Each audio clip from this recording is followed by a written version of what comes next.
Hello, everybody, and welcome to another Industry Week event. We are joined today by Jake Missing, who has been good enough to give up some of his time today to come and chat to us and even show us some of the things that he's been doing in the kind of the context of a lighting artist. So we're very excited to have him. I don't think we've had a lighting artist before for Industry Week, so it's going to be really interesting looking at some of the workflow involved in this. And I think Jake's obviously going to talk a little bit about himself as well, in terms of a little bit about his journey as well, in terms of how he's got to where he's got to. Obviously we hope that you are going to enjoy this session. We'd sort of love it if you sort of shared your images and your pictures with us as well. You can do that by putting in hashtag IW22, which will be kind of come through to the marketing guys, and they'll see all of that. There is a competition as well for that one. You can win up to £50 Amazon voucher, and the chosen picture is voted for by you guys as well. So that's pretty cool. Obviously, we're on the fourth day of our Industry Week, Thursday. We've got some more events happening tomorrow as well.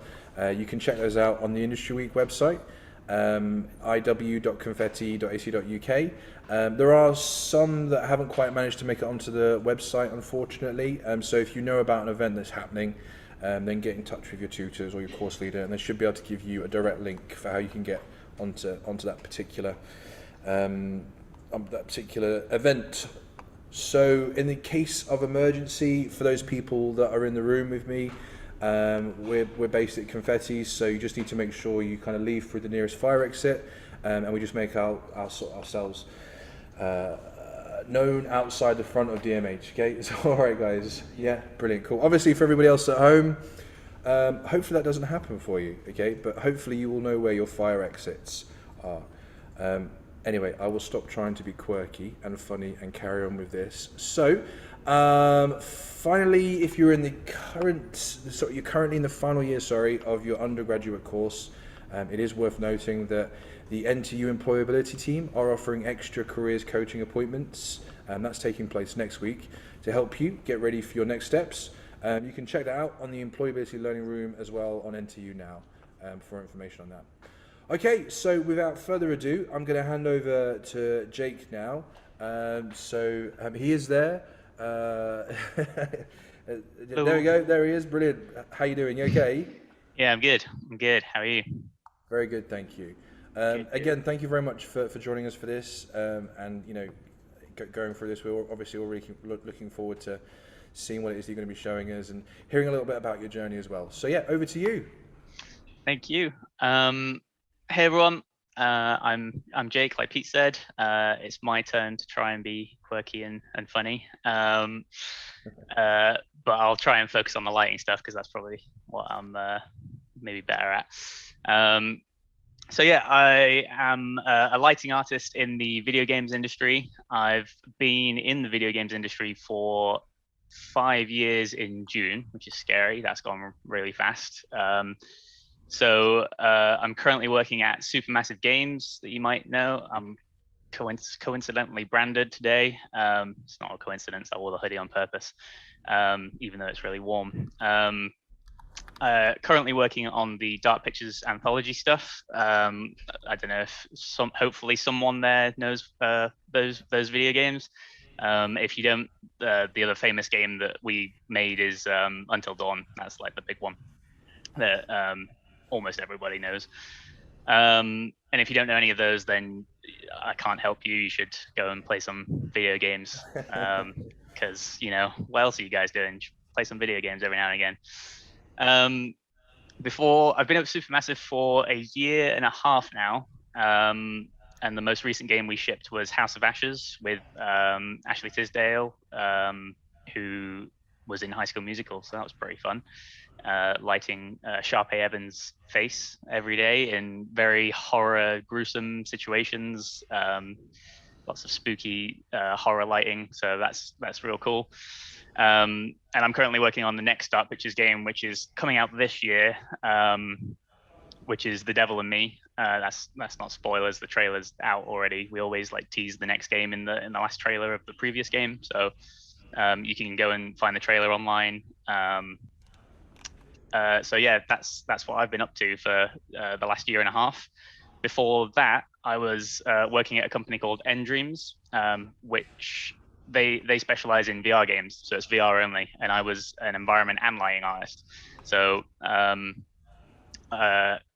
I just decided that after a while, I was there for 3.5 years. Can't do maths. However long, year and a half minus the 5 years I've been in the industry is. I was there as an environment lighting artist making VR games. Phantom Covert Ops was the big game that we released there. That was on the Rift and Quest. It was an Oculus title. And yeah, after a little while, I just decided that lighting art was the part of my job that I liked the most. As much as I liked environment art, lighting was kind of like the thing that I wanted to always spend the most time doing, and the part that I loved. So I just decided that I wanted to focus solely on lighting art. And that's when I made the transition to Supermassive. Before working at Endreams,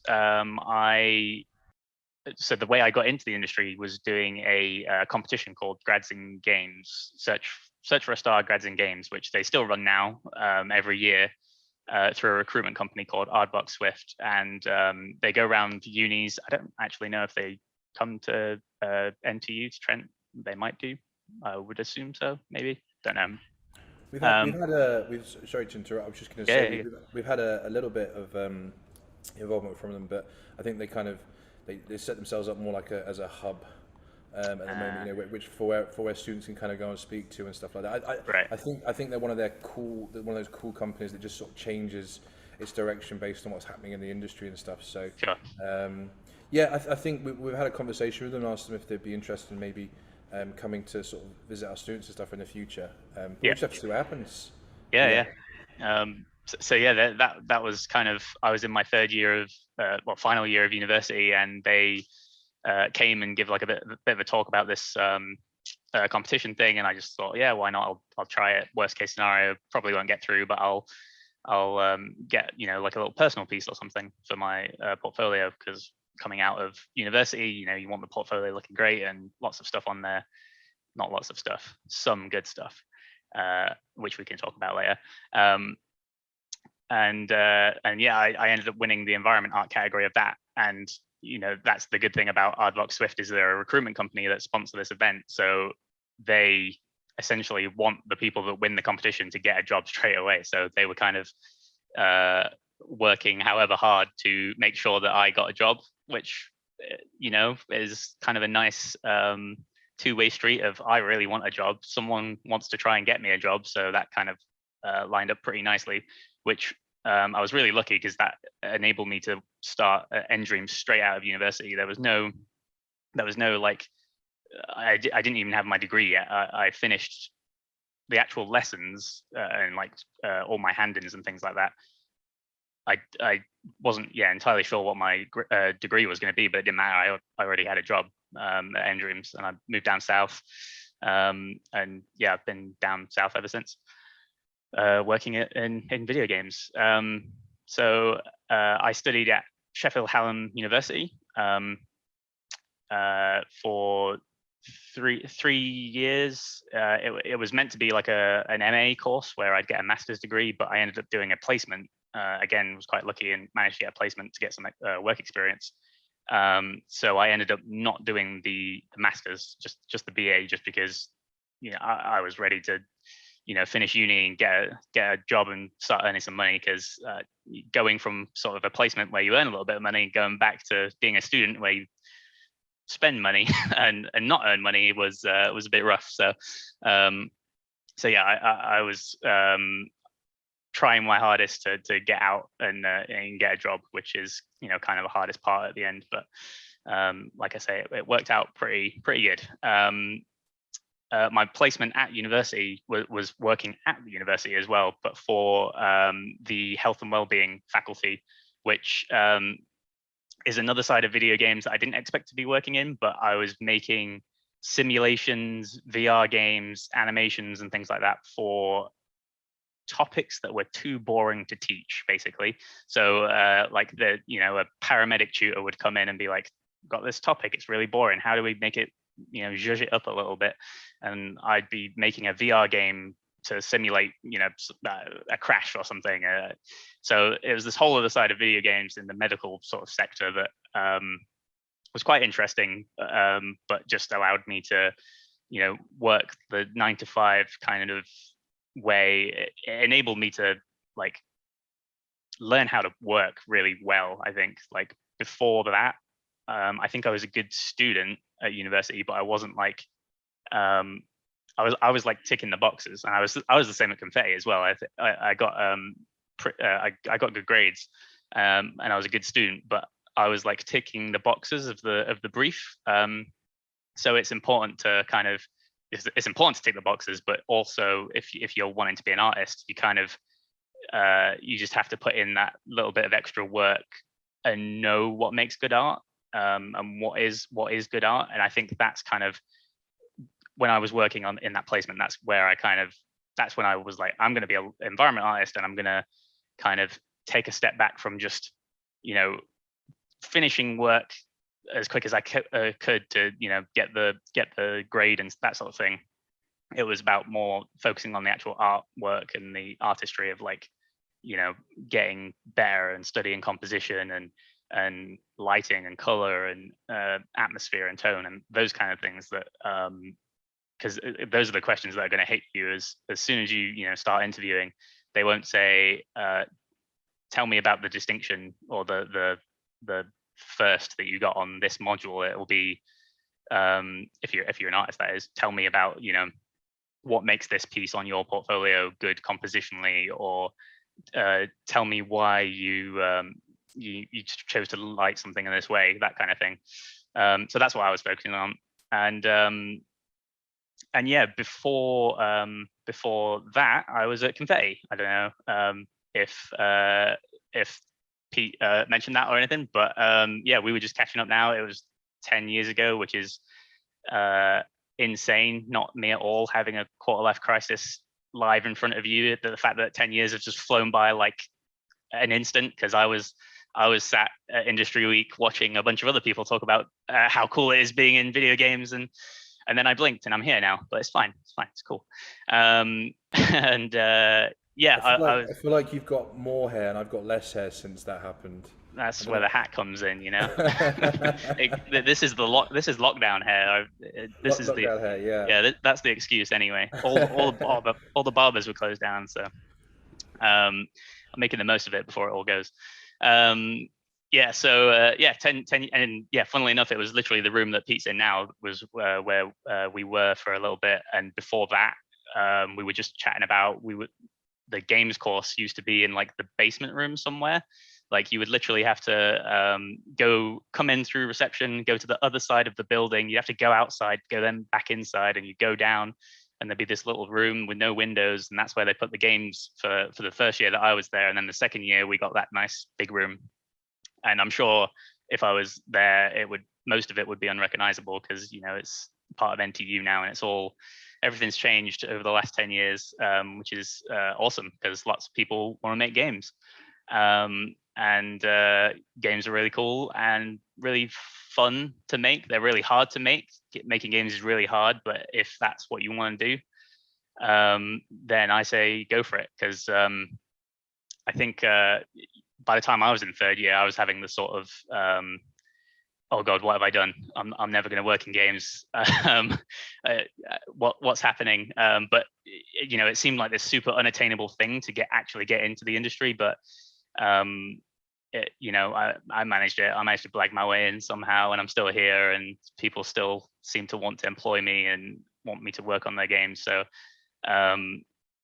it's not impossible. It's definitely doable. The only thing that seems to be changing is technology is getting better and better. So the quality of work coming out of students that I see is getting better. So, student work that I see now compared to what I made 10 years ago is it makes me feel sad for me. But for students, I'm real happy because the work's amazing. So the bar's going up and up. So as long as you're passionate and hardworking and you've got that critical eye for art, if that is the path that you want to go down, then that will be the thing that gets you in eventually. And I was quite lucky in that I got in really quickly, but some people, I know lots of people that it's all that they've ever wanted to do. So they've tried for a year, 2 years while still working in another job, and they still get in. Or there's people that start in their late 30s, early 40s, and it's like their first video games job. And it's all up for grabs. It's just, if that's what you want to do, not to be too cheesy, but you go do it. And yeah, I've met friends for life. I've met so many talented people, and I'm still relatively, I'm only 5 years in. I like to think that I'm still at the start pretty much, and there's plenty of places to go and companies to work at and games to work on and all that amazing stuff. And yeah, for me personally, lighting art wasn't necessarily a thing when I graduated and got into video games, just because it was a thing, but it wasn't like something that my tutors at university were telling me that I should be doing. It was like, you're an environment artist, or you're a character artist, maybe a VFX artist or an animator. Those were the kind of like the main, or concept artist. Those are the avenues that was kind of everyone kind of had to go down. And then I think it was so I was like, I have to model now. This is I have to learn how to model, and I have to do this because I need to be an environment artist. And then when I started at Endreams, that was when I found out, because I still had a passion for lighting, and no one wanted to do lighting at the company. So I was like, well, I'll do it if no one wants to do it, because I like that part. And that's how I just started getting into lighting more and more, and diverting more and more of my time to doing the lighting in the games. And I think it was my art manager was the first person to say, if you wanted to be like a dedicated lighting artist, that's the route to go down to be high in demand, which he was right. Because, once you start getting into the slightly more niche job roles, so like lighting artists, VFX artists, tech artists, trying to think of other ones now, there's all sorts. But like, if you want to be a lighting artist, there's only a handful of good light artists compared to environment artists or character artists. Not to say that you shouldn't do those things, because if you really like, I live with 2 environment artists and I still really like environment art. And character art's amazing. All those things are amazing. But I've just sort of found myself in a slightly more niche area where more and more companies are wanting lighting artists, because they're recognizing it as, as the technology, as I said, is getting better and better. Games are looking better and better, and there's more people needed to make video games, and it gets really expensive. And one of those people is lighting artists. And then all of a sudden, there's not really that many people that want to be lighting artists, or that are lighting artists and have experience. So become a lighting artist, and you will have recruiters in your LinkedIn inbox every day asking you to come and work on games, because all of a sudden I'm the pretty boy at the party, and everyone wants my lighting skills. And that's nice, because like I say, when it seems so unattainable when you're at the start, and then you kind of ship a few games, you get some experience, and then that's when it starts to change into what game do you want to work on, where do you want to go, and that kind of thing, which is it's really cool.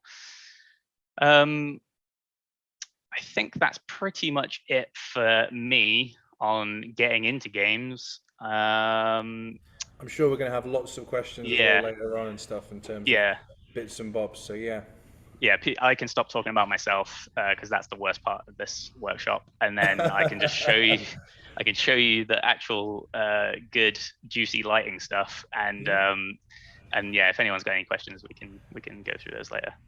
Yeah. Let me just show my screen. I think it is also really interesting to hear about how people have got into where they've got to, though. You know what the journey is.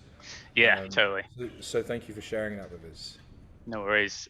Yeah, like I say, it varies so much person to person, and no, it's not very often that two people's routes are the same.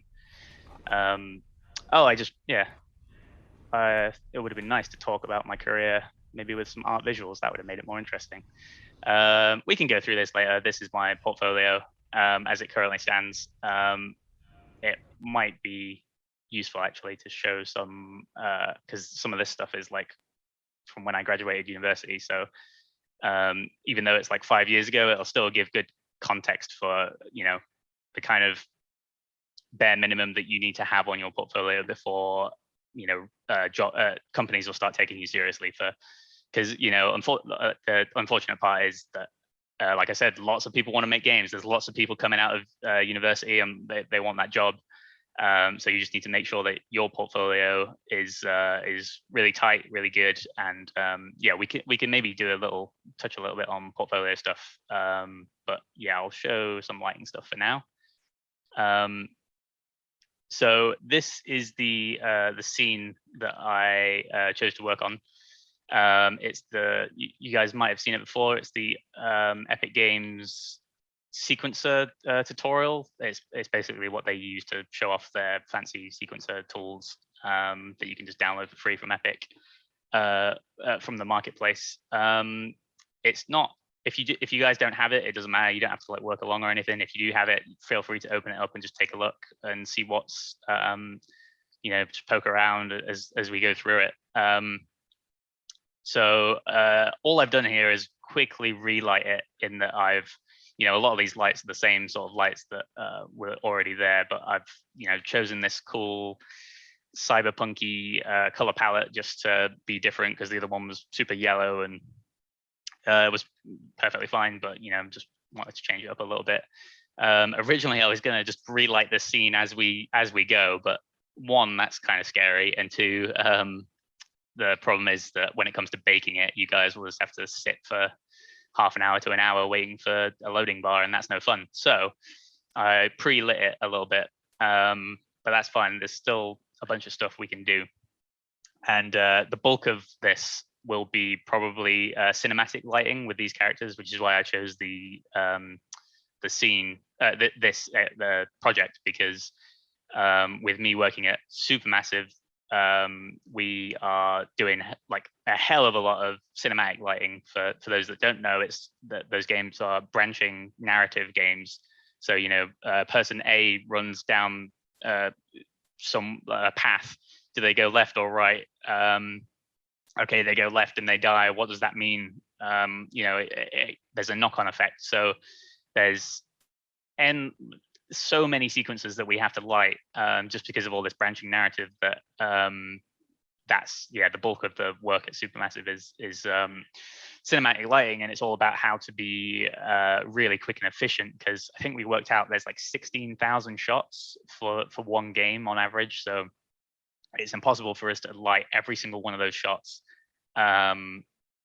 nicely, because it would just take forever. And it's not just that we would have to light every single one, it's that the shots are being constantly worked on, changed by design, animation, VFX, camera artists that will go into director reviews. A whole chunk will change, so it's this ever changing thing right up until until we start having to fix bugs, basically, to get the game ready for launch. So that has its whole bag of problems, and like how each game that you work on, I found that it's its whole set of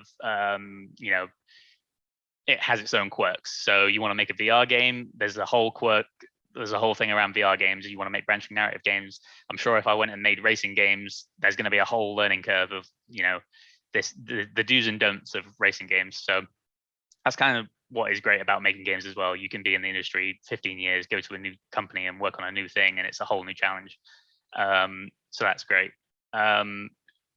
So yeah, lots of cinematic lighting coming for this, but I will go over the environment lighting stuff as well. So let me just hide these characters. I also put this is a Paragon character just because when I do show some cinematic lighting, these guys are cool, but I thought it might just be useful to see an actual human face and some skin tones and stuff. And this was kind of one of the more human-looking characters. So we'll get into that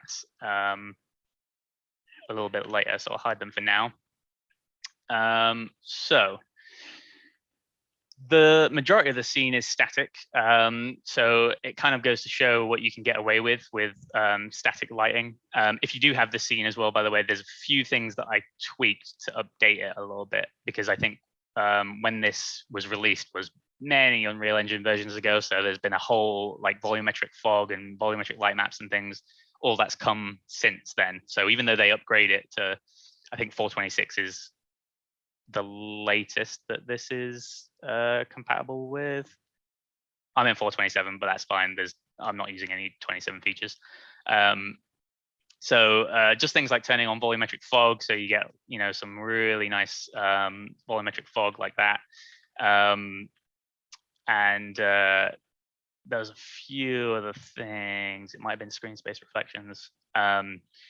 And there's still a lot of fake stuff in here as well. So like this God ray here is just a fake VFX God ray, but it looks pretty cool, so I just left it. Same for this guy over here. Oh, and some fog cards. There was this particle system fog card that was there before, and I've changed it for this one here, just because this is the one that I would normally use, and yeah, there's more control over it, whereas the other one was pretty old school. So yeah, there's I'm sure you guys probably use Unreal. We used to use Unreal when I was at Confetti, so I'm not really going to go over like the engine itself, because I'm guessing you guys know all that sort of stuff. I'll get into like, when it comes to like navigating and stuff, I'll get into anything that's a bit more nitty gritty for sure. So yeah, cyberpunky palette and lots of static lighting. There's a few. Sorry, the only other thing that isn't in here, which is directional, and there's no directional, no skylight, because it's all interior. It's all just this thing inside. So if people want to, if there's time, and if people want to go through directional and skylight stuff, I might just open another random project on my PC. That'll be fun. And because yeah, directional and skylights are that it's a whole other setup that for exteriors and things like that. But yeah, for now, this is all just point lights, spotlights, and like I say, the majority of it's baked, apart from these two lights, just because I wanted the volumetric fog coming down, and there's is there another one? I think, oh yeah, and sorry, this one. So this is a blueprint light that I've set up just to show flickering lights. So that'll only happen when I simulate. So let me just simulate real quick. So yeah, you've got a flickering light like that. And oh, these guys are going to do their whole thing. And yeah, there's a few ways to do like moving lights and things like that. They're a great way to add like some extra life to the scene, just to make sure that something's moving, if nothing else. Same for like fog cards and things like that. Just a little bit of like ambience and dust particles that I think are floating around everywhere. But this is set up using a let me get this guy. It's super simple and super quick setup. Where's that gone?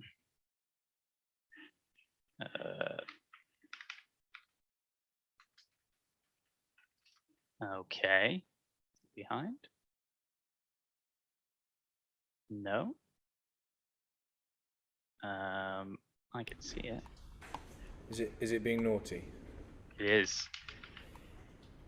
Well, you don't get to see my blueprint. I'm sure nobody here has ever had a problem with the Unreal Engine being naughty. No, it's never crashed or right. That's working. Let's get rid of it. But it's probably not Unreal actually. It's probably just Windows being weird. We've had a couple of problems, which we discovered. Long story short, was to do with like a driver that was released by NVIDIA, and it sometimes it creates issues like with your different windows. I don't know. Maybe it's some kind of manifestation of that. Ha! Got it. Hey. I got it to appear. See, wasn't that worth it?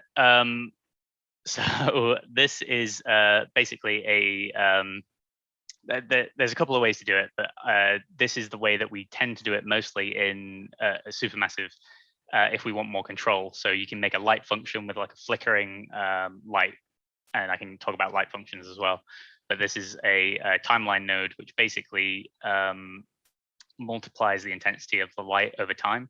So you could just sort of randomize it a little bit more, control exactly what you want the flicker to look like, as opposed to just a random kind of flashing or anything like that. So it actually sort of half goes off and then fully goes off, and it does it at random times. So even though that loops, you get a much more random effect than if you were just to have like a flashing light. But we also use light functions a hell of a lot too. But for this scene, just so that I could show like a blueprint light in action. Light functions, again, not sure if you would have used light functions or anything, but a light function is material that you can apply to lights, which would normally go right here. I don't think there's any in the content browser. I can try and... Is it? Nope.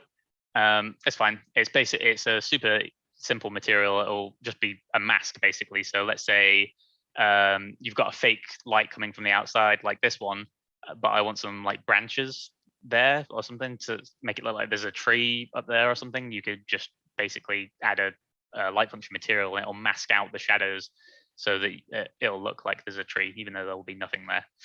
And we use that a whole bunch as well for flame flicker. That's a really good one. So if like a character's walking around with a torch or a lighter or something like that, obviously that seems to happen all the time in horror games because people will be in a dark room and they'll need some sort of light source.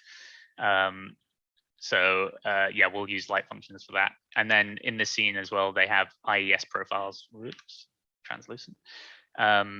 Which is why there's this yellow wireframe mesh around the light, which is down here. And all Ies profiles are they basically shape the light. So these are the engine content ones, but you can go online and you can find Ies profiles from light manufacturers and all sorts. So you can get like properly realistic lights. And what it's doing, you can kind of see there, it's like there's a hot spot where the light is, and then it's falling off. And that's what the Ies profile is doing. It's just specifying how a light would interact with a bulb. So like different bulbs, different shades and things will refract light in different ways.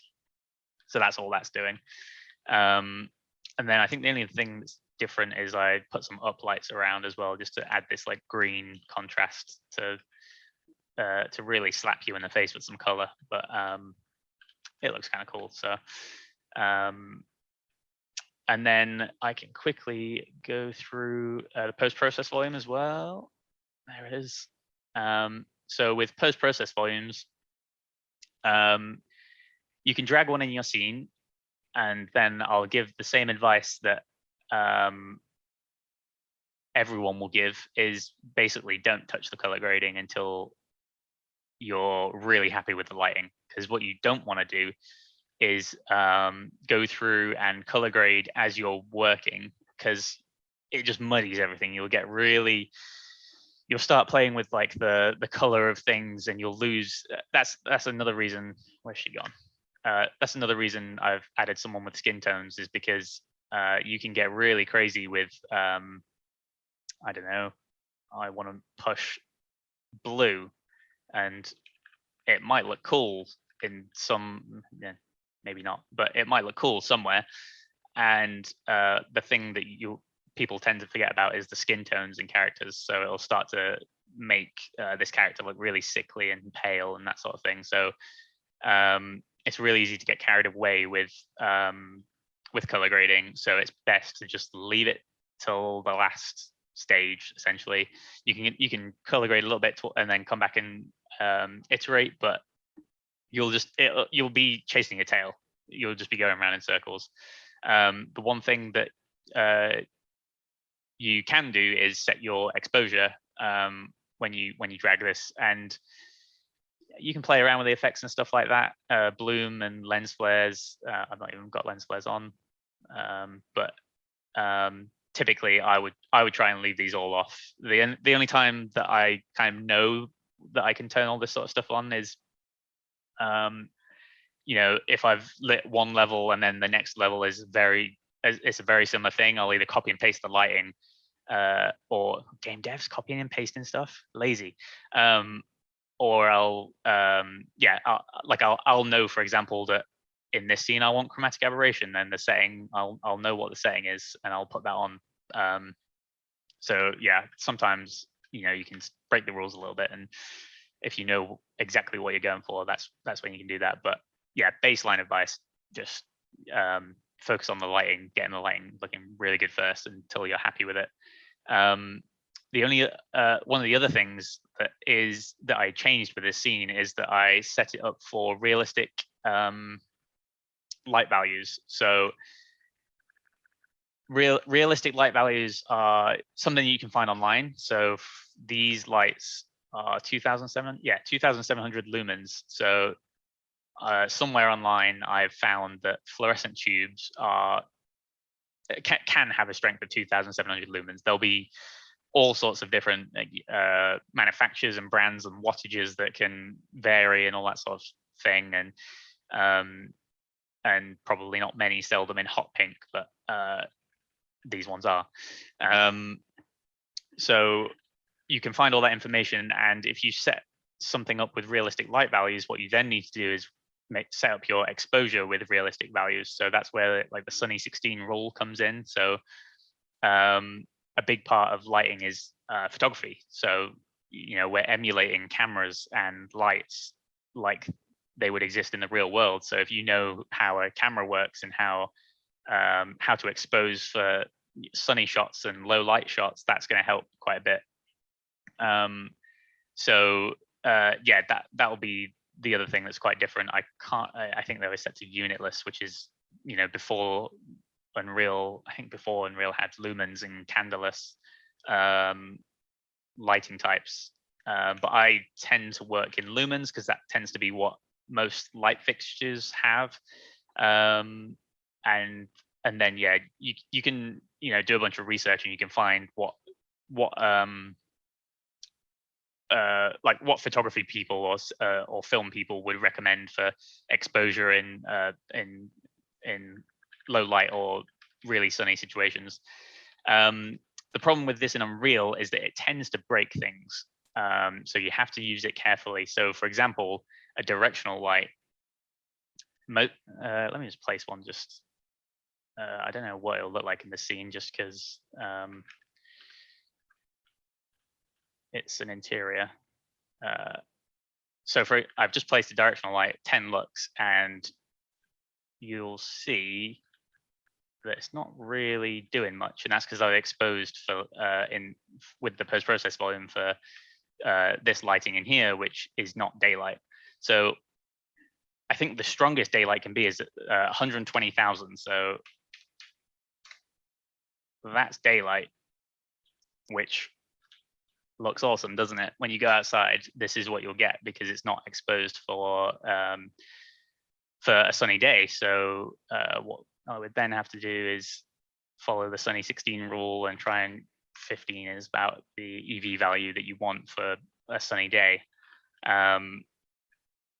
And then it'll start to look right. But then if I go in here, everything's pitch black. So this is something that we're constantly fighting with video games. Film don't have that problem because film, they fake the hell out of everything. So that's the kind of weird disparity that we have in video games at the minute. We're constantly pushing for realism, and we want to be as realistic as possible, and that's what's going to make games amazing. But not to sound nihilistic, but realism kind of sucks. Like it doesn't look that great. Film looks pretty great because they've almost never used the sun. I know they call it the directional light, but it's the sun when you're in real life. They almost never use the sun to light scenes. They fully fake it. They'll either put a huge canopy over to block it out, and they'll relight with their own stuff, or they'll shoot at night and use a big like condor light instead. Or if they do use the light, the sun as their light source, they'll have loads of I don't know what the name of the professional board holders, where they're bouncing light into the subject's faces for a much nicer fill. Because the directional is the sun is just too strong in most situations.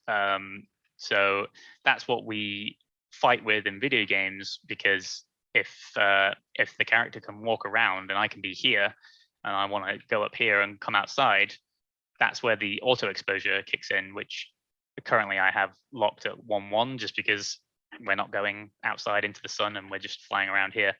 But yeah, that is that's the constant fight of if I'm here looking outside, it'll be this is a fake effect right now. That's on a plane. But if I'm here looking outside,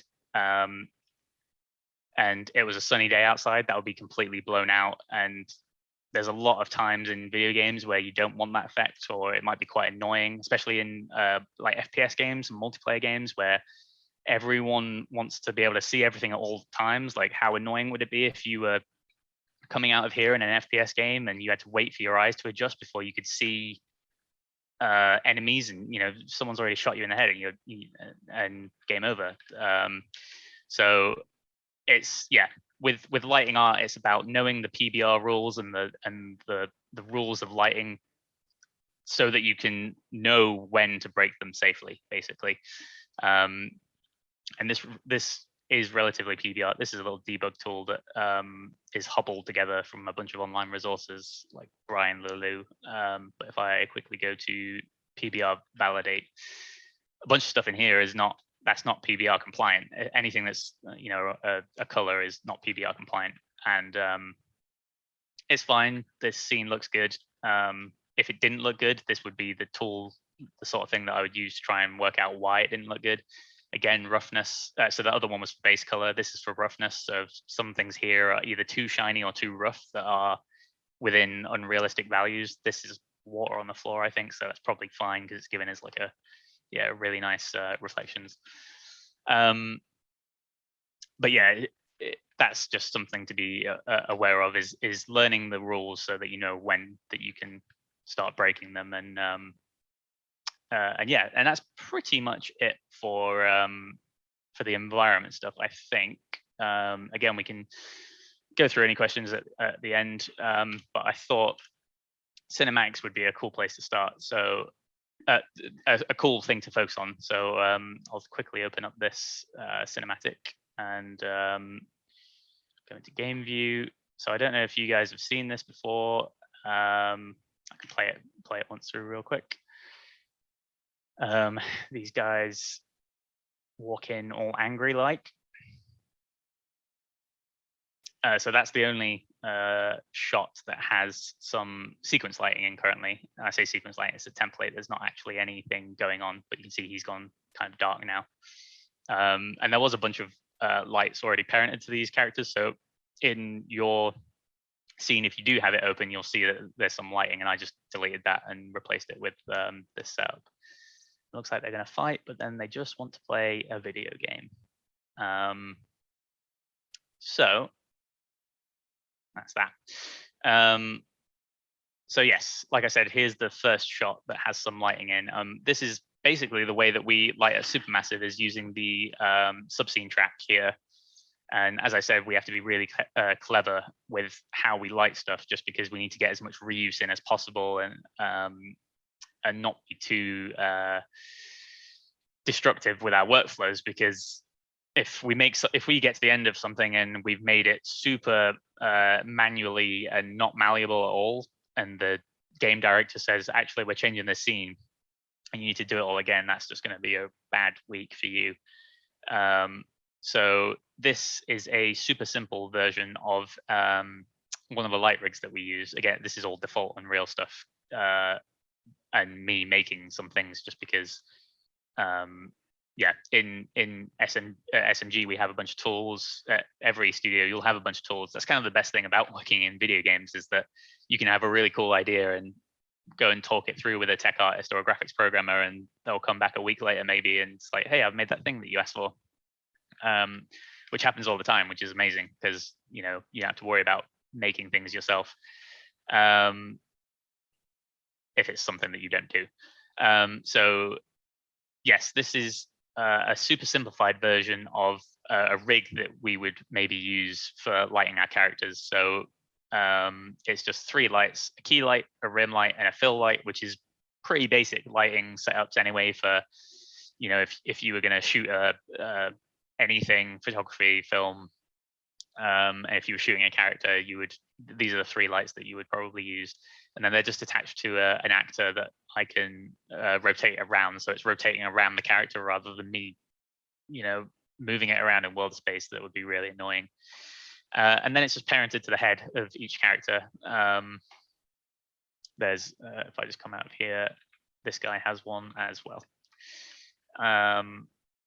And you'll see as well that this guy is he's got like white metal and the other guy doesn't. So that'll be quite good, just to show how different surfaces respond to different lighting, which again in dark pictures games can be a bit of a challenge as well, because every character is going to have different skin tones and complexions. You'll have a black character or a white character, and you'll have to light them ever so slightly differently, potentially, just to be a white character with a really fair complexion. There, if you put a bright light on their face, it will blow out completely.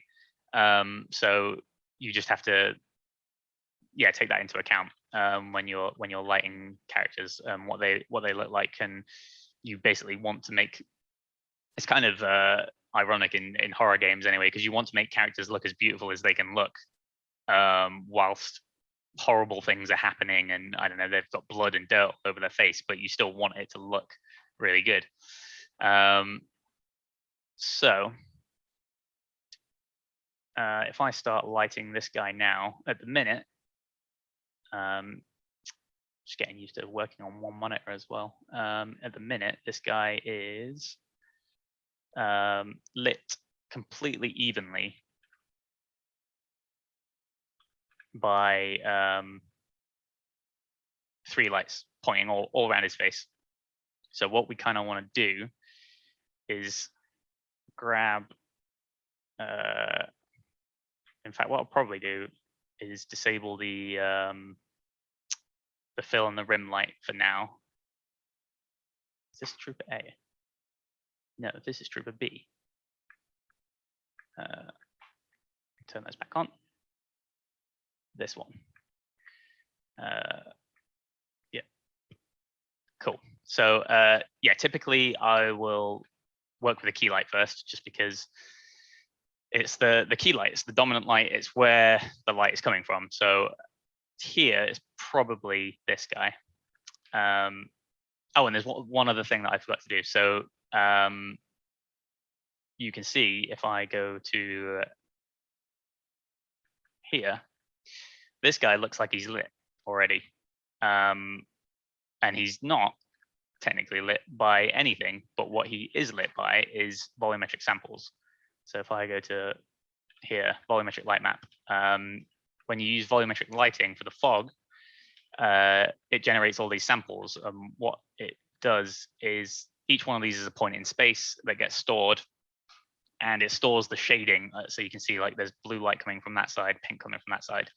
And when movable objects like characters move through these samples, they receive lighting, which is cool when you're walking around and exploring and stuff. But when it comes to cinematics, you might not want that because it's slightly inaccurate, and you probably just want to use good old-fashioned lights. So at Supermassive, we have an IBL, a volumetric sample slider, so that we can just turn it down because you might want a little bit, but not too much. For now, I'm gonna remember off the top of my head. Here's that one. If I set that to 0, which will disable it. Yes. I think that worked. Yeah, everything else is reflections, I think. So I've disabled the volumetric light map so we can, in fact, it should. Yeah, okay, so it's, I'm still visualizing it, but it's all gone, so yeah, great. So now we can focus on just the lighting. So if I go back in here, first thing I want to do is, I've already done this for the blueprint, but shadow bias is something that you'll probably want to lower. So by default, it's set, let me just get rid of those again. By default, shadow bias is set to 0.5 in Unreal, but when you're dealing with characters, you want to set it lower, like pretty low. It depends on the character, the more detail there is, because you can start to see artifacts if you go too low with certain things. But it basically gives you a sharper, more accurate detail than if it was at 0.5. But the reason it's not at 0.5, the reason it's at 0.5 is because that works for most situations. But if you were, lighting a character close up, this works really well. For the key light, I've got contact shadows on. I normally turn this on by default. I always use world space units. It depends. Sometimes I can use other units, but you can see here, if I go between 0 and 10,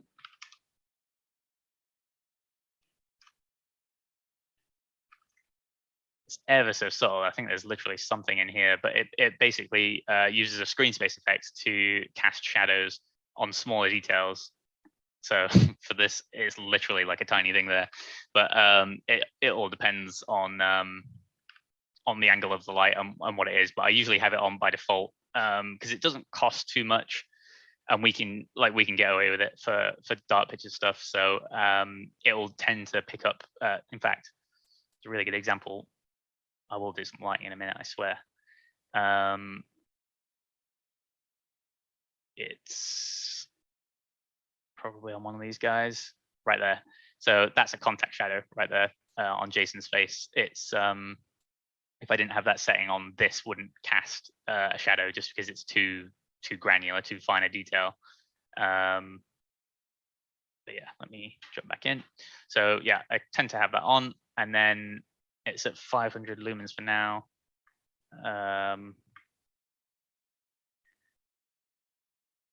And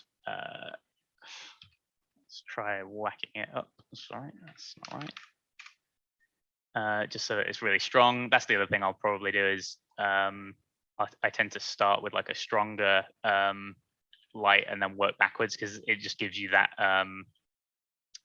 like you'll know exactly what it's doing basically. So if I grab the boom, I think I want it to come, and this is what I was talking about earlier. Now it's on a boom, I can just rotate it around the character as opposed to actually faffing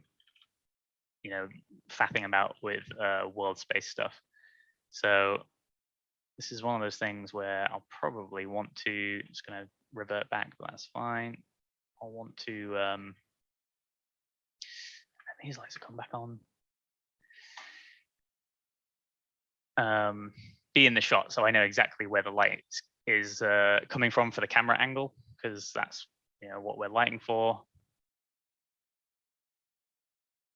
And let's just say somewhere around there. I want to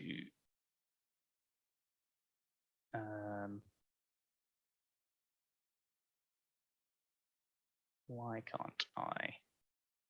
Oh, there it is. Transform. So yes, if I key in the transform, that should stay there now. The other lights will come back on, but that's fine. And then let's say for the key light as well, color, probably try that hot pink, which looks gross. It's terrible. That's really muddy. So for the character, I probably want to reduce the saturation a little bit. Just because you want him to read as what he is, like metal, and he's got a weird sort of, he's all brown, which is a hard kind of like metal to light, I would say. And he's got like lots of different so like the brown metal leather stuff is like shinier as well. So that's the other thing, like reflectance values of characters can change how things appear quite drastically. So he's got lots of different matte to shiny to colored metals to chrome metals on him. So he is a tricky one to light. But let's just leave that there for now. And if I turn on the rim light,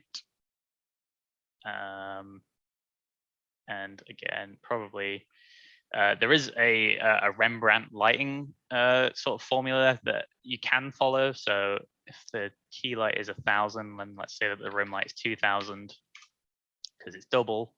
Let's key that in, and then grab this and find out where that is. It's on this side. And for the rim light, I probably want it coming from the from that big purple. Guess it's sort of like a directional light, but it's probably like a street lamp or something like that because there's no purple sun. Well, there could be. And with the rim light, what you basically want to do is just pick out the edge and the shape of the character, just to set them from the background. So if I transform, key that in, and then for rim lights, color,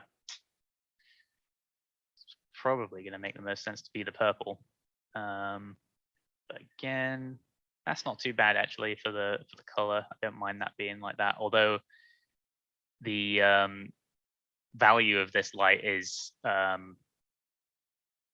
quite low, so that will be multiplying over my 2,000 lumens. So whatever that was, wherever that was, so that's 0.37 of 2,000. So if I drag that back up, I have the color then, but not the luminance value. So it will be back to 2,000, and then you might find that you want to change the value anyway to be a little bit stronger. Maybe not that strong.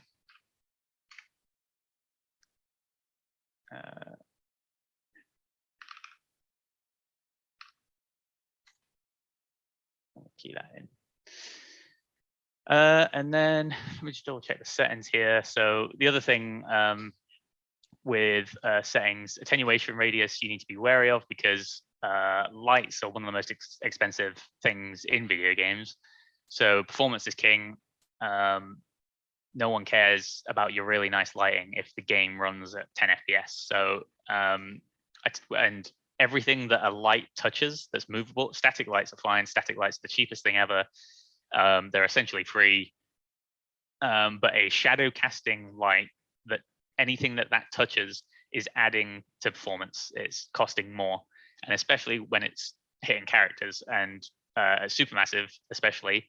The characters are the main focus point of what we do. They're the heart of the experience, the story, everything. So we put a lot into the characters to make them look really, really good. Problem is, once a light hits that, it means that the light is more expensive. So for things like eyes and eyelids and eyelashes and hair, these are all things that make lights cost more, basically. And we have a bunch of metrics tools that we can use, but we basically just need to be really savvy with performance, because things, you know, these games still need to run on the base PS4 and the base Xbox One, which aren't the most powerful systems in the world. And when you've got 5 characters on screen and they're all being lit by these lights, you have to be wary. So the attenuation radius, if I just pull out of this, obviously for the scene we don't really care about performance, but it's just good to know because that's one of the things that never really comes up until you get into the industry and some graphics programmer throws a buck at you for doing something really expensive and breaking the build. No one's throwing a buck at me, but they were probably a little bit angry. So yeah, this is fine. You know, it doesn't really need to be much longer than that. If the light was going all the way over here, it'd be getting slightly more expensive. The other thing is lighting channels, so that makes things cheaper. So these guys are all, I've set them up to use lighting channel 1, and then the rig itself is using lighting channel 1 only. So these lights are only affecting the character.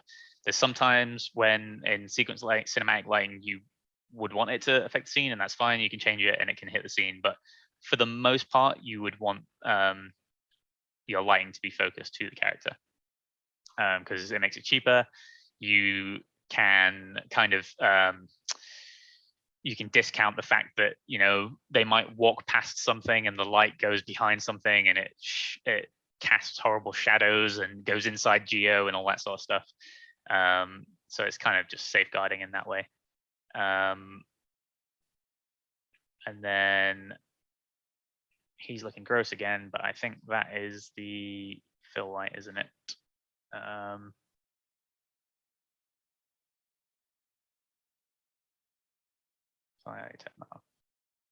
Fill light's there. Oh, no, sorry, it was the color, wasn't it?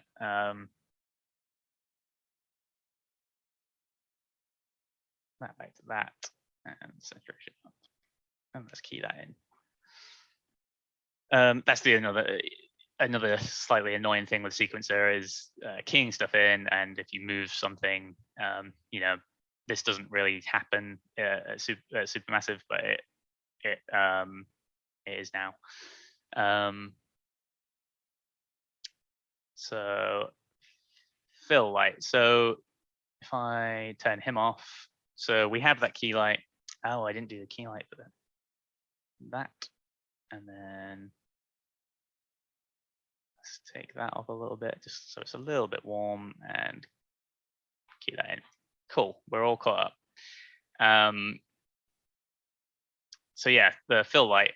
So we've got this cool key light and the rim light, and now what we want potentially is a fill light. It depends on what you're going for artistically and tonally. For horror games, we tend to try and get away with not using the fill light because A, it's cheaper, B, it might be the kind of chiaroscuro character effect that we're going for, where the light is kind of on one side of the face and not the other, to get some like really high contrast lighting.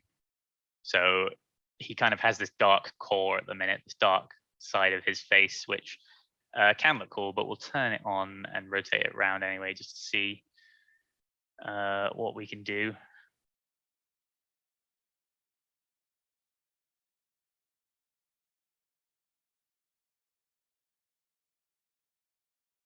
Maybe have it slightly lower and key that in. And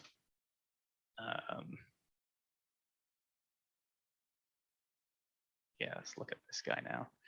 So with the fill light, you probably want it lower, to be honest. So that it's only just picking up,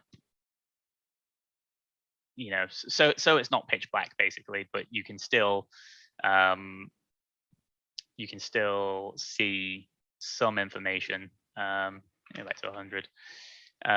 This is where the IBL that I've disabled would come in quite handy, but the problem is default and real, I can't scale it. But again, if you're working in a studio where they've added that feature or whatever, that'd be fine. But you can see here that it's the shadows on him are quite harsh.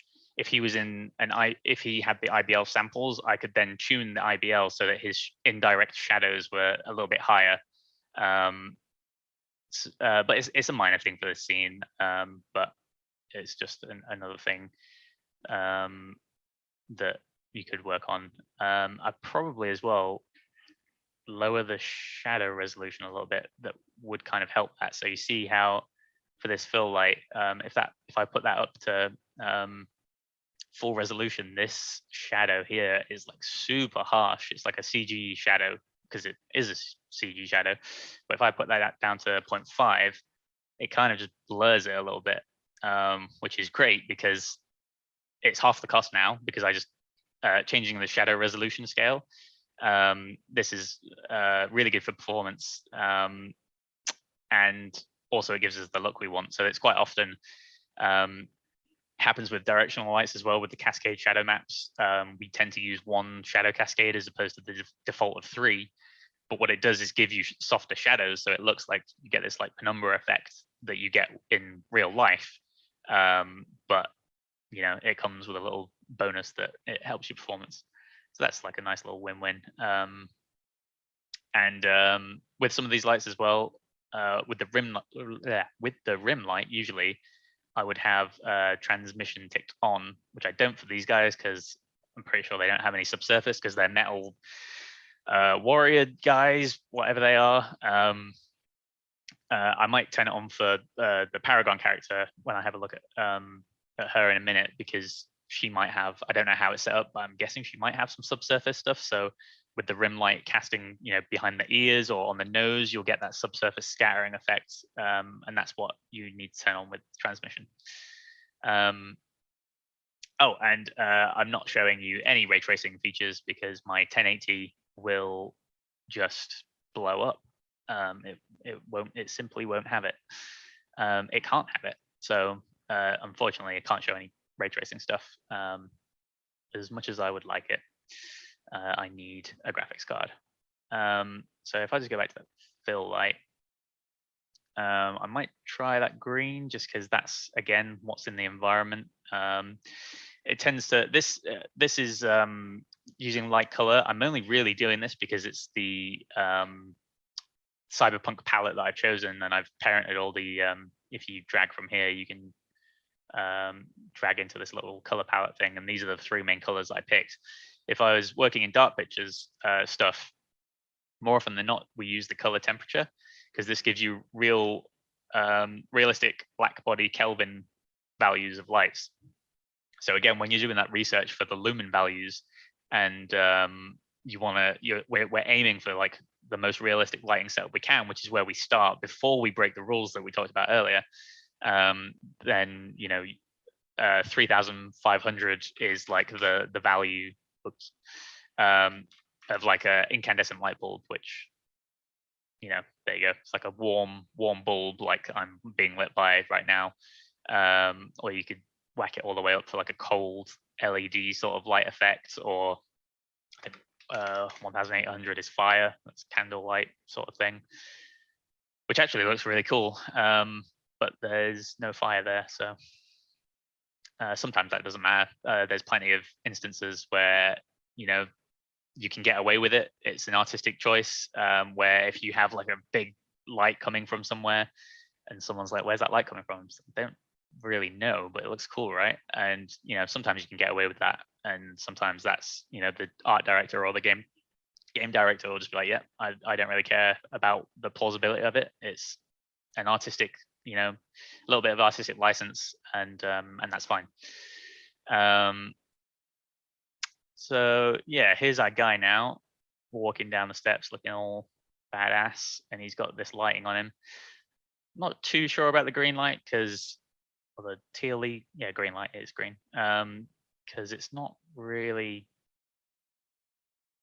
super cool with the because you can't really see it in the shot. So again, like it's coming from off screen because he's walking into a green environment. Might have a look at the shot before that. It kind of works actually because there's context for the green when you look at the shot before.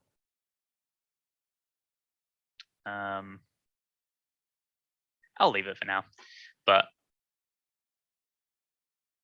I would probably change it. But it's fine. We'll leave it for now. Move on to another shot. So yeah, that's basically how I would go about lighting a shot. However, I would probably do it a little bit quicker than that, just because one, we have tools that speed up the workflow, and two, we've got a lot to be doing. So, you know, it might be that I open a level and I need to do some shot lighting for that day, and let's say 50 sequences are in one level, which is actually quite a low amount for a level in a dark pictures game. But still, in those 50 sequences, there's all these shots. And then 1, 2, 3, 4, 5, 6, 7, 8, 9, 10, 11, 12, 13, 14, 15, 16, 17, 18, 19, 20, 21. So 21 times 50 is a number that I don't know, but it's a lot of shots, is my point. So if I just quickly duplicate this to shot lighting 2 and drag this onto the track, and let's say, yeah, we get to here. In fact, I probably don't have to duplicate this. Let me just drag this out to a place where it's, yes, this guy. He also seems like he has the volumetric light map on him again.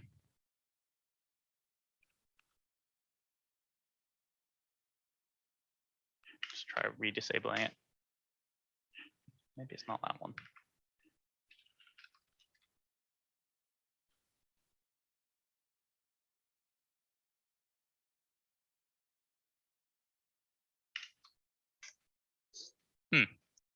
Well, we'll try and work with it, and if it looks like crap, don't hold it against me as an artist. Don't worry, we won't. It's nothing to do with my education at all. It's just default and real. So let me drag these guys out so these attached tracks work, and there we go. So right now that Trooper A is this guy. So I'm just working on B. Yeah, Trooper A. So we have him now, and I'm just skipping to this other shot because he's a bit too far away. I want like a sort of medium to close-up shot, so that I can see what the lighting is doing. So yeah, it's getting a little bit confusing because it's got this. Oh, I think I know what that is now. Actually, I've moved some stuff and it's unbuilt a bunch of lighting. So this might be preview lighting.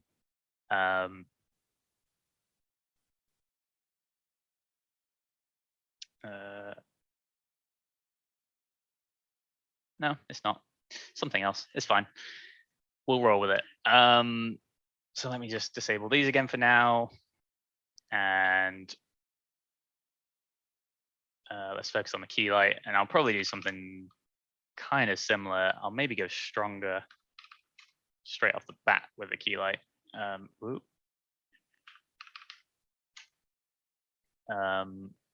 Just because I know he has that flashing light in front of him.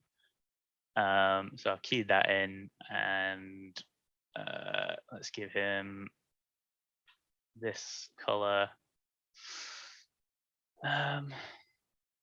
Maybe drop the saturation. Kind of works. So like I was saying, this guy, because he's got white, really bright white metal armor, he's going to take the color way more than the other guy would take color. So you have to kind of be careful when it's skin or complexions, but you can kind of get away with it here. Let's key that. And then let's just rotate it around. It's kind of in the right place, more or less. I think, yeah, let's just keep that around there. And I did just notice, you guys might not be able to see this because of the stream, but there are some artifacts on his head here that's coming from that super low shadow bias I was talking about. So again, you might not be able to see it, but if I just change that to like 0.05. Still there. 0.1. It's kind of gone now. So I might just leave that there just so that we don't get any artifacting. Same again, let's quickly grab this rim light, let's turn it back on. Let's do like a 7,000 rim light. Let's keep that in for now. Let me just rotate it. So that's quite nice, it's picking up a bunch of his silhouette.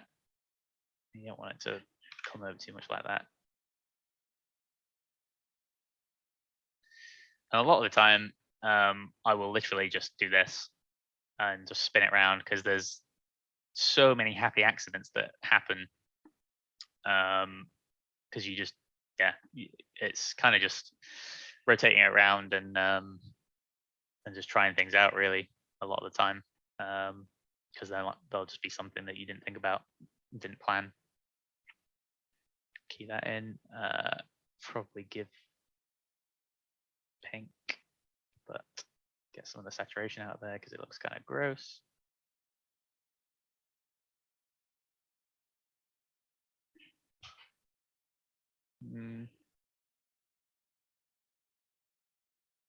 Don't like the pink. Don't like the pink on that one, or the purple. Maybe we go for a slightly more monochromatic shot, but take some of that out. It's still got some pink in there, so it's kind of fine, although it's not meant to be there. So I'll key that in, and then let's do the fill light real quick.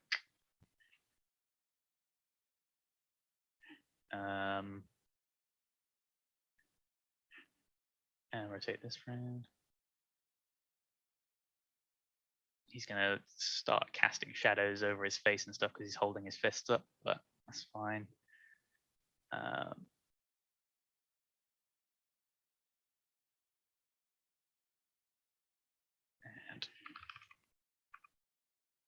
then you lower the value to get that contrast back in.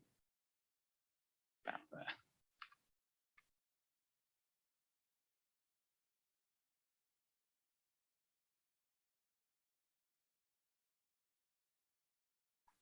That I don't mind so much. It's kind of like a warm indirect light from the pink.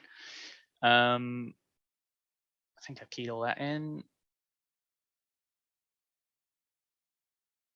Yes. So he's looking cool now.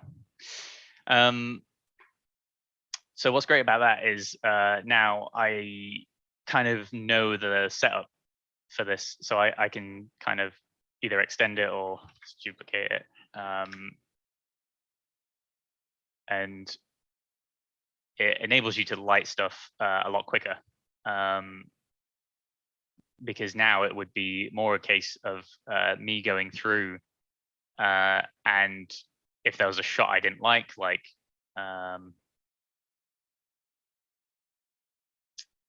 I don't know, see if there is a shot that I don't like. In fact, I can anticipate that where they meet head to head, that'll probably, yeah, see, I don't like that because they're getting absolutely blasted by the light. So that's when I would, I'm actually going to delete that because I just did a bunch of work on that other character.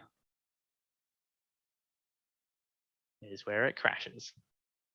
After all that. Cool.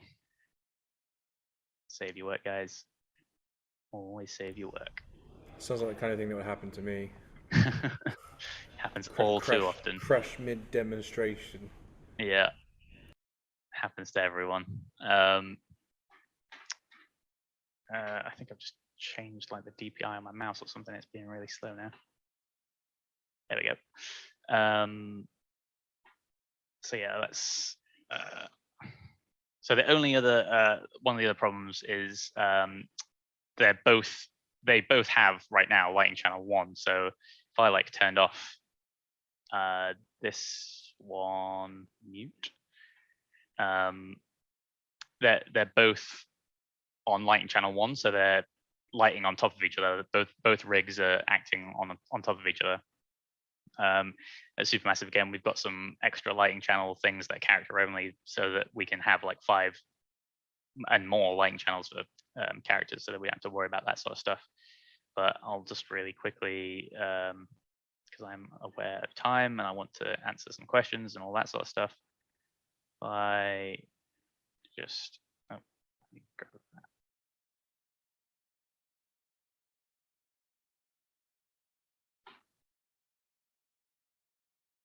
What is happening?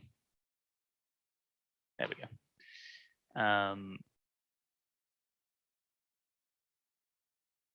That's quite cool because it's like picking up the reflection on his metal.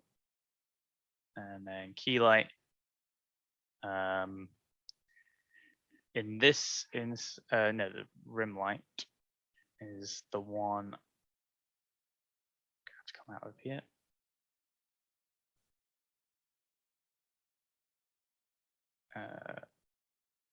This one, I want that on that side because that's kind of like coming from that direction now. And key light.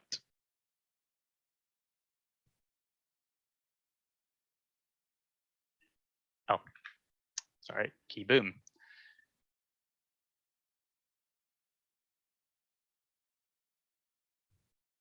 Maybe like there. I'll have to get in the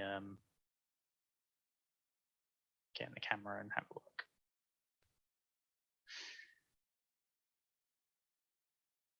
So yeah, if I was going to spend more time on this, I'd probably want to make sure that I can pick out all the details on his face, which I can't currently. But for time's sake, we'll move on. But yeah, now you're starting to get like a cool looking shot. The other thing with like a more complex version of this light rig, we would have it locked to the lights locked to the camera. So like the rim light will always be proportionate to the character, and kind of like when the character rotates or when the camera rotates, you'll always have it in like a really nice spot.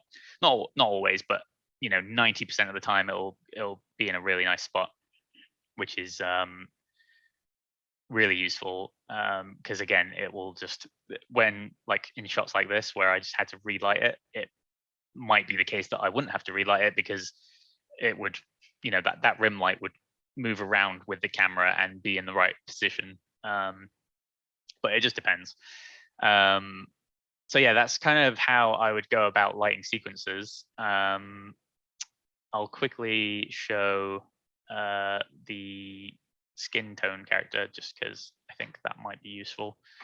Hopefully, because it's not in a sequence, it'll be easier. Where is she? Over here. Where's her rig? So I think I set up a camera for her as well. My mouse is just lagging now for some reason. Excuses, I know. I think the camera's slightly out of focus. About there. This is the other thing. You probably won't have to deal with cameras and stuff because you'll have camera artists and things like that.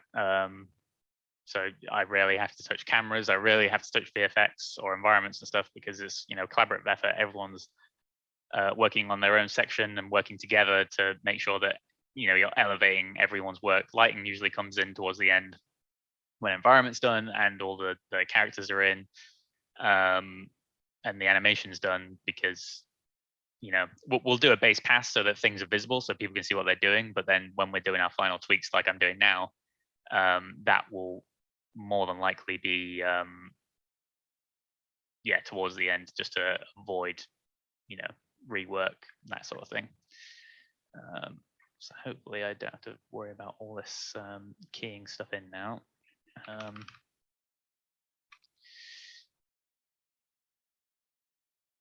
So yeah, skin tones, something just to be careful of. So where I could get away with it on the other guys, just because it was metal, probably can't get away with the same thing here.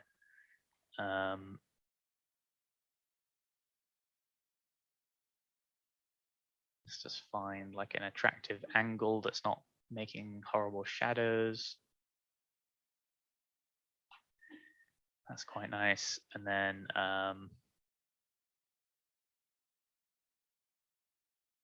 sorry, I disabled that. And let me just whack that up to something like that. You would think that lighting robots is cooler, but actually, when you get really good characters with like really nice skin and like really high quality, like lighting characters is usually way more fun,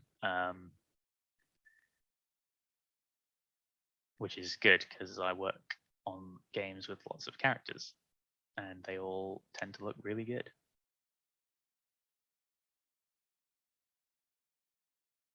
I think I want that coming from there. Might even have to come out here. Ooh.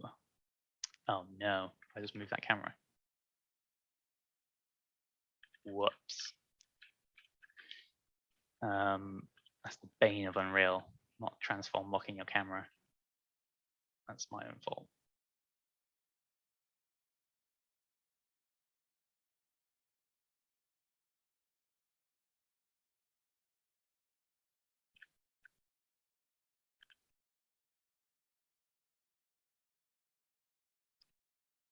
And then try some color on that rim, but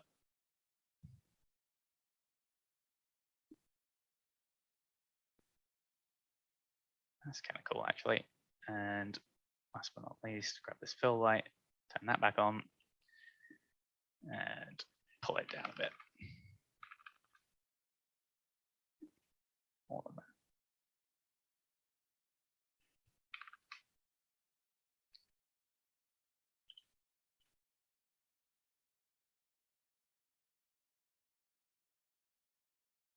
And there's some things that you tend to always want to avoid, like fully lighting the character from the front or fully top down lighting a character.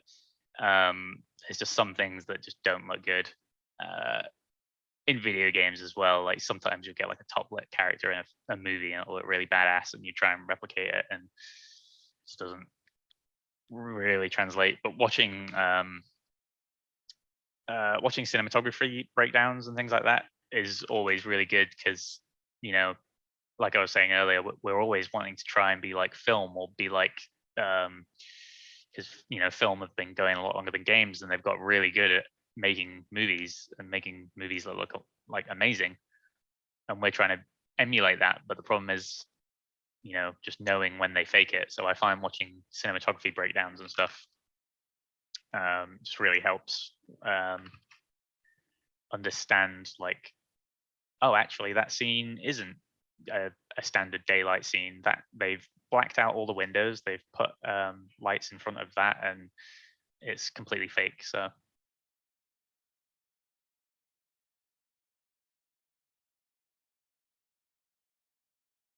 almost not worth doing, but I kind of like that it's ever so slightly warm. And let me just see if I can unscrew this camera. Oh my lord. Made it worse. Let me change the focal length.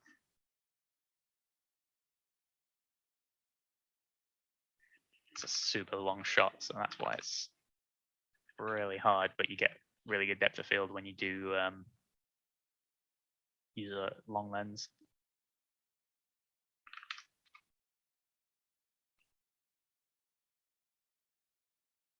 Cool. And now it's out of focus again.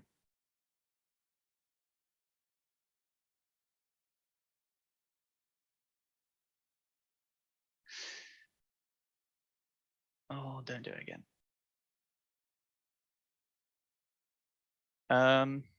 Yeah, and then I'll quickly go to the post-process volume, maybe turn back on. So ever so slight desaturation, a little bit of a contrast boost. Any color? No color edits, just contrast. And then shadows. even though I have just gone through and made all the shadows kind of warm, I always tend to put some blues or greens in the shadows just to get that like cinematic teal look. But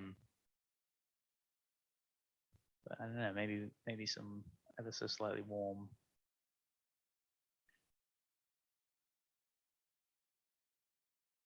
So offset's really useful. That's basically just tints things into. It offsets it by what you put in, basically. So if you want slightly more blue, like a blue bias in your shadows, it will bias towards blue.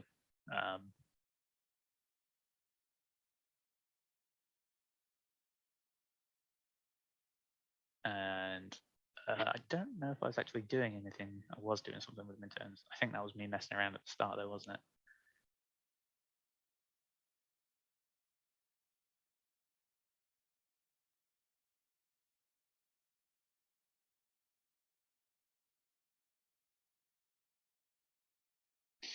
And the bit they don't tell you is a lot of art is just staring at stuff and wondering why.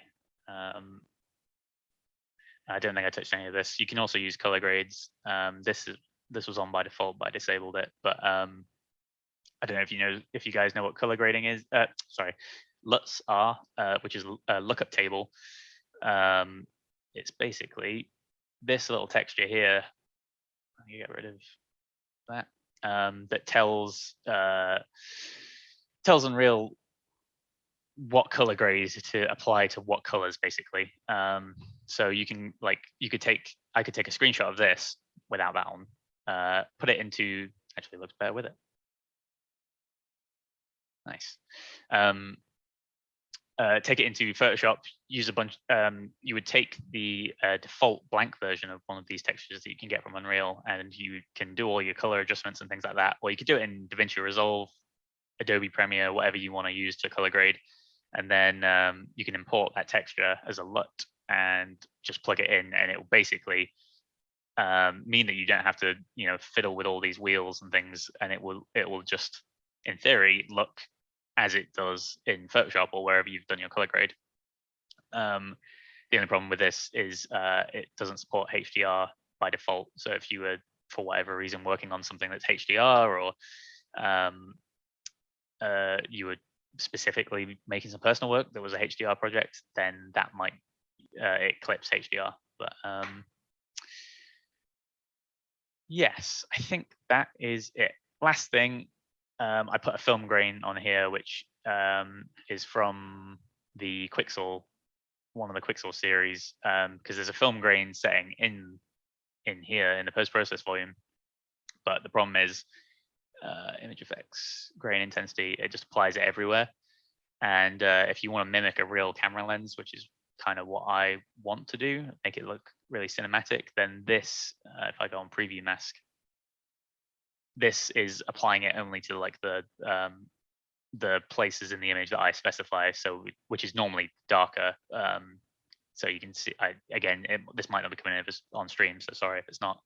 But there's a little bit of film grain in the dark areas of the image, just to make it ever so slightly more cinematic. And if you just go on YouTube and search for like Quixel cinematic something or other, it should be pretty easy to find. It's just a post-process material. And then everything else is set up. We use a custom bloom on dark pictures to make a fake anamorphic flare. So if you've ever seen Star Trek and J.J. Abrams putting flares everywhere, where it comes out as opposed to blooming everywhere, that's what we're using just to get that cinematic filmic horror look, because we're trying to make cinematic horror narrative games. There's only 20, well, I mean, I could stay longer. I don't know if you guys can, but as there's only 20 minutes left, I feel like I should kick it back to questions, just because that is basically, I don't think I was going to go through anything else. Awesomeness. I think probably most of us are probably really happy that this is being recorded as well, so that we can kind of go back and look over that, because that was super comprehensive and awesome. Thank you Thank so you. much for thank you so much for showing that to us.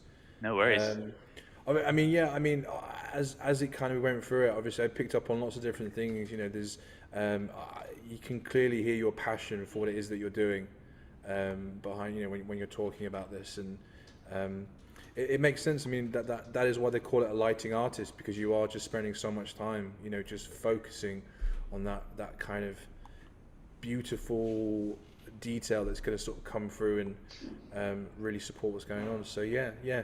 Yep. Just a quick question from me, really. Like, what do you prefer working on in terms of lighting, more cinematics or kind of like the actual gameplay? Um, it comes yeah, it's a hard one because with what we work on, when cinematics and sequence lighting starts, it kind of doesn't stop. So you might be doing it for like 6 months, and like right now we're just getting into it, so I'm like, oh, thank God I'm lighting characters again, this is great.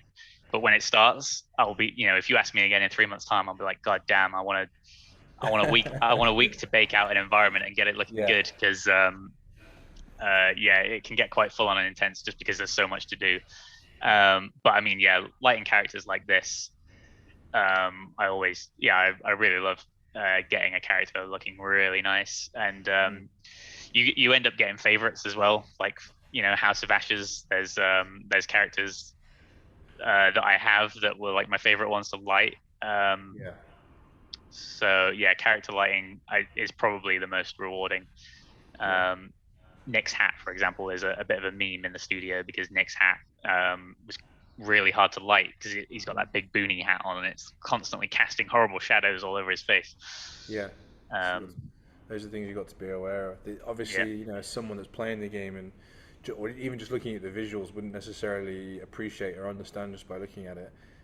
Yeah, yeah, like you said earlier, it's lots of staring and judging your own art and other people's art, because we have dailies and feedback reviews all the time, and what I think might look good, someone else might not think looks good, and you yeah, can't be precious and you have to change things all the time. But yeah, yeah, it's lots of studying, film and photography, and just seeing, what works well and what doesn't. Because, like I yeah. said, they've been doing it a lot longer than we have. Yeah. I quite enjoyed the part as well, like where you were having to sort of go back and forth. You know, it's like even though you've been doing this for a while and stuff, you know, and doing it for company, of course, you're still going to have that back and forth in terms of trying to get the right results and stuff. And Yeah. maybe in a funny way, I think that was quite useful for our students to see as well. Do you know what I mean? That, you know, it's when you get into industry, it's not always about, you know, creating a perfect, you know, piece of art every single time. Sometimes you need to Oh go yeah. back and forth and stuff, you know. So yeah, I'll have it's bad a useful weeks. insight. I'll have bad weeks and it's like, why isn't it working? I'm a terrible artist. What have I done? Why I shouldn't be here. And then the next week I'll light a scene. I'm like, that's the best thing I've ever seen. Wow. Yeah, And yeah. it's I don't know if that's artist brain or my brain. I know other I artists that do I have the think same thing. yeah, I think it's probably just a Human brain. Yeah. creative brain, maybe even, yeah. Just Yeah. because, yeah, I'm sure we've all experienced that on some level. Yeah. Cool. Got a couple of questions come through then. We've just had some lovely comments as well. A nice one from William Blanchett over on Game Art, just saying, literally all the lighting composition techniques were beyond interesting and helpful, not just for Unreal, but for 2D as well, since value and balance of elements is so critical in 2D art. Yep. So this has been absolutely incredible. Yep. So you Thank you. know, lots of love coming from the participants here. Awesome. Yeah, and just lots of thank yous. Thank you for the session. It's been really interesting, that kind of thing. Okay, so just got a couple of questions Cool. just to finish off. So I've got one from Jake Bembo. How easy have you found it to move between engines? So would a lot of Unreal Engine knowledge sort of transfer well over to Unity, for example, or a proprietary engine? Yeah, I think so. I've been using Unreal 99.9% of the time ever since leaving, ever since Confetti, and then moving into university, it's all been Unreal. Every Yeah. studio I've worked at's Unreal. Most studios that I know use Unreal. That being said, yeah, some people use Unity, and if you want to use Unity, then fair enough. I think there'll always be. I think it's really good to know Unreal, because that, like I said, is what people know, and you might be at an ever so slight disadvantage if you went into a studio and you said, "I don't know Unreal at all, but I know Unity," and they might be like, "Oh, okay."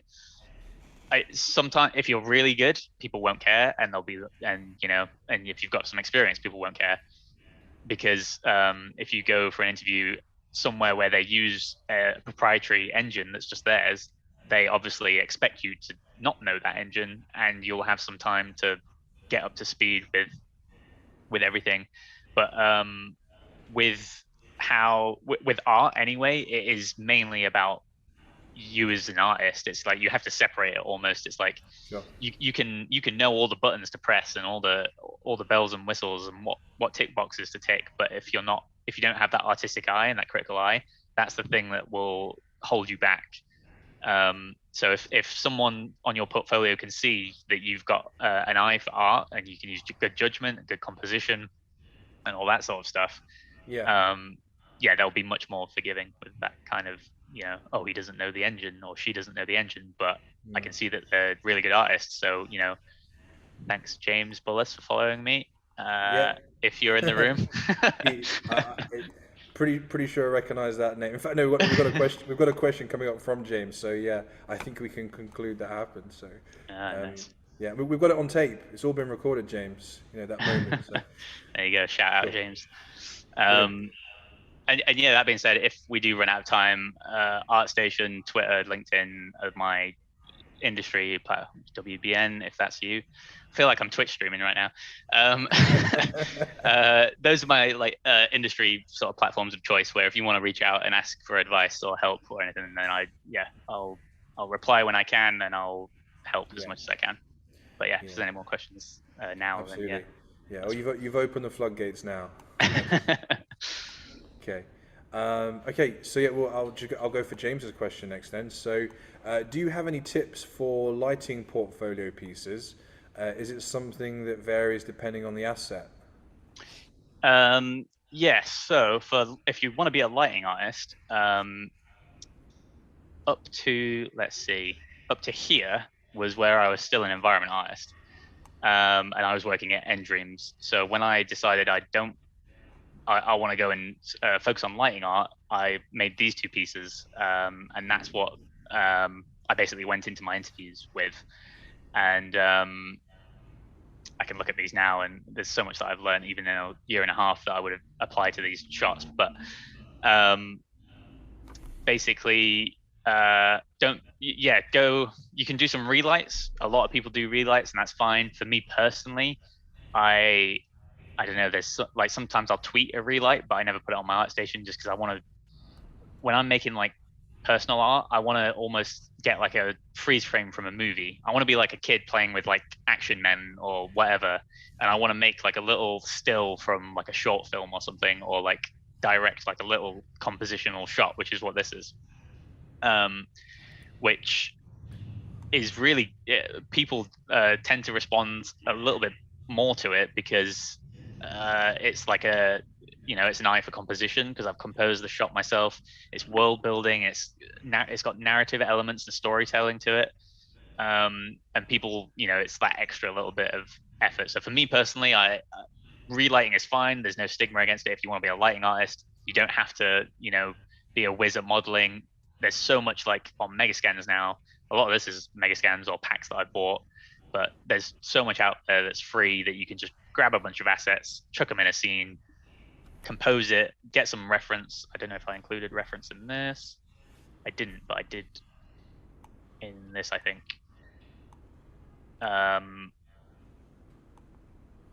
Yeah, so make a mood board, kind of have an idea of what you want to do, and yeah, just throw some assets around. The one benefit of being a lighting artist, coming from being an environment artist, if you're an environment artist, sure, it can be a bit you maybe can use some mega scans, you maybe can't. You're not a foliage artist, so you'll use some bought foliage and you'll say, this isn't mine. But either way, when you're making an environment, it's going to take you months and months of work making it all from scratch. Whereas as a lighting artist, these two pieces were done 2 weeks max, because I can just grab the assets, light them, and that's kind of why I didn't like environment art in a way, was because if I was modeling something, I'd get bogged down in a week later and I've made a fire hydrant. Cool. And if that's what you like, absolutely fine. But for me personally, it was like, I don't want to have a fire hydrant at the end of the week. I want to have an image that I've composed and directed and lit that looks really cool. So for me, it's just me being patient, basically. Me getting into lighting art. But if you are wanting to go down a lighting art avenue, this sort of stuff, just relighting, and there's lots of really cool, if you find graduate lighting artists, there's people who have got way more stuff on their portfolio than me. Not that quantity is important, but just that, if I had more time to just knock one of these out every month or something, which if I really wanted to, I could, but I'm doing it 40 hours a week, so I'd rather not. Then yeah, I've seen people cranking out these scenes and they look really good. So play around with Unreal Engine 5, play around with different art styles, or just be careful what you put on your art station. You want to still put your best foot forward, try and quality over quantity. Yeah, no, it makes sense. And I think probably some of us also are seeing that search for the star. Oh yeah, one just there, which is what you were mentioning earlier. Yes, which is cool. This is kind of what I was saying. This is terrible. This is just I've not looked at this in a while, but I tend to leave this kind of stuff up from university. Some people don't like it, some people do. I don't really care. Because of this search for a star thing, a lot of students look at my work, and I do talks like this, and students look at my work, and I think it can get disheartening for students if I delete all my old stuff and I'm like, no, it's just this stuff. This is how good I have always been. And to be fair, there's a bunch more stuff that I have deleted because there's just no point in it being there. But that's when you're learning 3D and whatever. This is stuff that I had on my portfolio when I came out of university that got me into the industry. So just so that people can see what the bar is, at least. 5 years ago, there you go. Which again, as I was saying earlier, people are coming out with stuff that is way better than this now, as technology's gotten better. Megascans was still a paid for thing, I think, when this came out. And on top of that, as part of the Search for a Star competition, I think it was meant to be done in 2 weeks, but I did it in a week because I was on a holiday.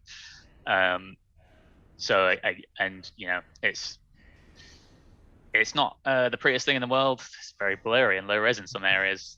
Maybe we're all looking at it going that looks amazing, and you're like, no, this is terrible. So I guess it's just that I think anyone maybe gets it when they look at old work and they start seeing all the things that they could have done differently. And then was there any other? This was my final year. Toby Yaxley, shout out. Thanks for subscribing. This was my final year project at university, which again, I'm looking at it and I'm not a massive fan, but just, so people know where the bar is 5 years ago. This was a module to recreate a game from 10 to 15 years ago. So I picked Prince of Persia just because... a remastered version of it, sort of type thing. Yeah, love that game. It was a fun game, and my internet's not working. A couple of students had done this sort of thing, and there was the bully guy. He was from Sheffield, and someone did GoldenEye as well. He was from Sheffield, and it basically went viral on Lad Bible and all those sort of things. So I think the uni cottoned on to the fact, hang on, if we start getting students making loads of remasters of old video games, people love that, and they start sharing it loads, and that just became a module in itself, remastering an old game. No, that sounds good. That sounds really cool. Awesome. Okay, I think we've got time for one last question, if that's all right. Jake, is that Yeah, right? yeah. Brilliant. Cool. Just got. I'm not sure who this is from. It's an anonymous attendee, Mm, which sounds mysterious. my But they mum. say they love they love the dark anthology games. Hurrah! Not hooray, but hurrah! Is that a It's reference to the important. Marines? Yeah, maybe. Yeah. So, what's the first thing that stands out to you as bad lighting in video games? Oh, So you must play games yourself and I do. I play a see lot of games. and it will just you can't help it. It just happens in front of you and it's like, oh, Yeah, that's an example of some really bad lighting. yeah. Trying to think now because it's been a while because I've been playing a lot of really good video games, lighting wise recently. That yeah, I'm trying to think. I can't think of games in particular, but I think um, when things are too dark, so especially coming from a horror game, I can see perfectly easily how things are too dark, and you see this in a lot of student and sort of graduate work as well. That sometimes um, things are too dark, and in fact, this image is a really good example. This image has areas that are too dark, but it's an artistic choice to silhouette those things. So like this is framing the focal point. But when you start seeing like indirect illumination, so I'm pointing on my screen, that's not going to help. Like this pillar, if this was sort of the same value as this, I tend to see that quite a lot sometimes, and that's when it's like, oh, it's too dark. Or if you get a lot of games that just parent a point light to a character, which I know why they do it, but I don't know. Like Dark Souls does it, and Dark Souls is my favorite game of all time, and I'm playing the hell out of Elden Ring. But you just walk up to a wall, and you've got that point light that's parented to the character, and it like, Yeah, and yeah. So there's a couple of little gripes. I mean, it's yeah, a case of as well. Once you see how the sausage is made, you do start just breaking down. Like, how have they lit that? How have they done that? yeah. Yeah. Awesome, great stuff. Okay, well, yeah, we're nearly at 5 o'clock, so we'll call it there. Cool. Thank you so much, Jake, for doing this. Really No insightful. problem. As I say, I don't think we've had like a lighting artist before as part of Industry Week. We've been doing it for like 16 years. So Mm, thank you for breaking the mold on that.